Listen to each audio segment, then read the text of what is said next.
puasa atas dasar iman. Hadis muttafaqun alaih, Nabi bersabda, "Man shoma Ramadhana imanan." Siapa yang puasa Ramadan atas dasar iman. Wahtisaban. Iman dan ihtisab. Allah jamin ghufira lahu ma taqaddama min dhanbi. Satu. Yang kedua, tentang takwa. La'allakum tattaqun. Nabi pula beritahu tentang takwa. At-taqwa hahuna. Takwa tu letaknya di sini. Takwa letaknya di sini. Dalam mana? Dalam hati. Jadi dia bukan ibadah fizikal semata-mata. Imsak, tahan diri daripada makan. Tahan diri daripada minum. Subuh maghrib selesai. Bukan dekat tu.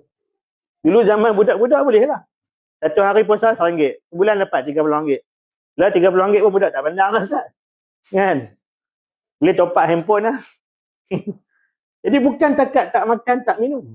Ada banyak lagi dalil dan nas yang lain. Allah beritahu, Allah tak hajat kepada lapang kita, dahaga kita.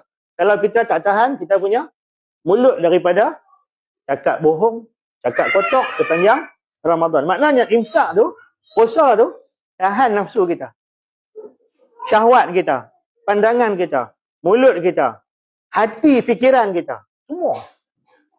Maka Allah beritahu, qad aflaha man zakkaha wa qad khaba man dassaha. Untunglah orang-orang yang menyucikan hatinya, rugilah orang-orang yang mengotorkan hatinya. Jadi Ramadan bulan penyucian jiwa. Kita nak murnikan balik.